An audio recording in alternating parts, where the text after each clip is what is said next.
Corporation കൗൺസിലറായ 2 മാസം ചെയ്ത സേവനങ്ങൾ മുൻനിർത്തിയാണ് വോട്ട് ചോദിക്കുന്നതെന്ന് വട്ടിയൂർക്കാവ് മണ്ഡലത്തിലെ NDA സ്ഥാനാർത്ഥി ആർ ശ്രീലേഖ. തനിക്കൊരു അവസരം തന്നാൽ വികസനം എന്താണെന്ന് കാണിച്ചു തരുമെന്നും ആർ ശ്രീലേഖ 24നോട് പറഞ്ഞു.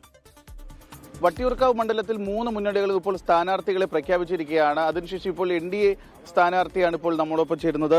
ശക്തമായ പോരാട്ടം തന്നെ ആയിരിക്കും എന്ന് എനിക്കറിയാം, ഒരു മത്സരം തന്നെ ആയിരിക്കും. പക്ഷേ എന്നാലും എനിക്ക് നല്ല പ്രതീക്ഷയുണ്ട്. കാരണം കഴിഞ്ഞ കുറച്ച് നാളുകളായിട്ട് നമ്മൾ കണ്ടുവരുന്ന കാര്യം ഭാരതീയ ജനതാ പാർട്ടിക്ക് ഒരു നല്ല പിന്തുണ ഇവിടുത്തെ ജനങ്ങൾ നൽകുന്നുണ്ടെന്നുള്ളതാണ്. അത് ലോക്സഭാ തിരഞ്ഞെടുപ്പിൻ്റെ കാര്യത്തിലും രാജീവ് ചന്ദ്രശേഖർജിക്ക് ഏറ്റവും കൂടുതൽ വോട്ട് കിട്ടിയ ഒരു പ്രദേശമായിരുന്നു വട്ടിയൂർക്കാവ്. അതുപോലെ നമ്മുടെ തദ്ദേശ സ്വയംഭരണ തിരഞ്ഞെടുപ്പ് കാലത്തിലും വളരെയധികം ആളുകൾക്ക് കൗൺസിലർമാർ ജയിച്ചു വന്ന ഒരു സ്ഥലമാണ്. ഇത് കൂടാതെ തന്നെ എൻ്റെ വിജയം ഇവിടെ ശാസ്തമംഗലം വാർഡ് കൗൺസിലറായിട്ട് വളരെ വൻപിച്ച ഭൂരിപക്ഷത്തോടു കൂടി ഞാൻ ജയിച്ചു വന്നതും ഞാൻ കഴിഞ്ഞ 2 മാസമായിട്ട് ഇവിടെ ചെയ്യുന്ന സേവനങ്ങൾ എന്താണെന്ന് ജനങ്ങൾക്ക് അറിയാം, അവരത് കാണുന്നുണ്ട്. നമ്മുടെ തിരുവനന്തപുരം നഗരസഭ എത്ര നല്ല രീതിയിലാണ് നഗരസഭ ഭരണം നടത്തുന്നതെന്നുള്ളതും ആളുകൾ കാണുന്നതാണ്. വട്ടിയൂർക്കാവിലെ നിലവിലെ MLA പറയുന്നത് കാലയളവിൽ ചെയ്ത വികസന പ്രവർത്തനങ്ങൾ ഏകദേശം 1000 കോടിയോളം രൂപയുടെ വികസന പ്രവർത്തനങ്ങൾ മണ്ഡലത്തിൽ ചെയ്തിട്ടുണ്ട്. അത് മുൻനിർത്തിയുള്ള ഒരു പ്രചരണമാണ് നടത്തുന്നതെന്നാണ് പറയുന്നത്. അങ്ങനെ ഒരു വികസനം ആ മണ്ഡലത്തിൽ ഉണ്ടായിട്ടുണ്ടോ?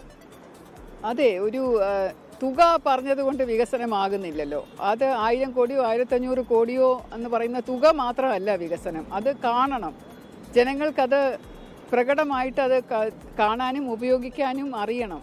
അങ്ങനെയുള്ളൊരു അവസരം വട്ടിയൂർക്കാവിലുള്ളതായിട്ട് ആരും പറയുന്നില്ല. UDF പറയുന്നത് മണ്ഡലത്തിൽ പോരാട്ടം എന്ന് പറയുന്ന UDFും LDFും തമ്മിലാണ്. NDA ആ ഒരു ചിത്രത്തിലേ ഇല്ല എന്നാണ് UDF പറയുന്നത്. അങ്ങനെയാണ് അദ്ദേഹത്തിൻ്റെ ഫേസ്ബുക്ക് പോസ്റ്റിലും ഇടുന്നത്. അതായത് NDAയെ ഒഴിവാക്കാൻ വേണ്ടി UDFും LDFും കൂടി ഒരുമിച്ച് നിൽക്കണം എന്നുള്ള രീതിയിലുള്ള ഒരു പ്രചാരണം ഞാൻ കണ്ടു. അത് അദ്ദേഹത്തിൻ്റെ കാഴ്ചപ്പാടായിരിക്കും. അതായത് NDAയെ ഇവിടുന്ന് BJP ഉണ്ടാവാതിരിക്കുക എന്നുള്ളൊരു കാഴ്ചപ്പാടിലാണ് പ്രവർത്തിക്കുന്നത് എന്ന് ശ്രീ K. മുരളീധരൻ നിരവധി തവണ പറഞ്ഞിട്ടുണ്ട്. അപ്പോൾ അത് NDA ഉണ്ടല്ലോ, ഞാനൊരു സ്ഥാനാർത്ഥിയായിട്ട് ഇവിടെ ഉണ്ട്, പ്രഖ്യാപിച്ചു കഴിഞ്ഞു. താമര ഞാൻ പറയുന്നത്, നിങ്ങൾ മാറി മാറി UDFനും LDFനും ചാൻസ് കൊടുത്തവരാണ്, 2 വട്ടം MLA ആയിട്ടിരുന്നവരാണ് അവർ. ഇനി നിങ്ങളൊന്ന് മാറ്റി ചിന്തിക്കൂ, എനിക്കൊരവസരം തരൂ, എങ്ങനെയാണ് ഞാൻ പ്രവർത്തിക്കുന്നത് നിങ്ങൾക്ക് നേരിട്ട് കാണാൻ സാധിക്കും. ഭാരതീയ ജനതാ പാർട്ടി എങ്ങനെയാണ് ഒരു മാറ്റം കൊണ്ടുവരുന്നത് എന്ന് നിങ്ങൾക്ക് തന്നെ കാണാൻ സാധിക്കും. അതുകൊണ്ട് ഞാൻ പറയുന്നു, ഇനി എനിക്കൊരവസരം തരൂ, ഇനി ഞാൻ നിങ്ങളുടെ MLA ആയിക്കോട്ടെ. അതായത് കൗൺസിലറായി തിരഞ്ഞെടുക്കപ്പെട്ട ശേഷം ഇക്കാലയളവിൽ, അതായത് 2 മാസ കാലയളവിൽ വാർഡിൽ ചെയ്ത വികസനങ്ങൾ മുൻനിർത്തിയുള്ള ഒരു പ്രചരണത്തിലേക്കാണ് ആർ ശ്രീലേഖ കടന്നിരിക്കുന്നത്. ഷൈജു ചാവശ്ശേരിക്കൊപ്പം ജിബിൻ JB 24 തിരുവനന്തപുരം.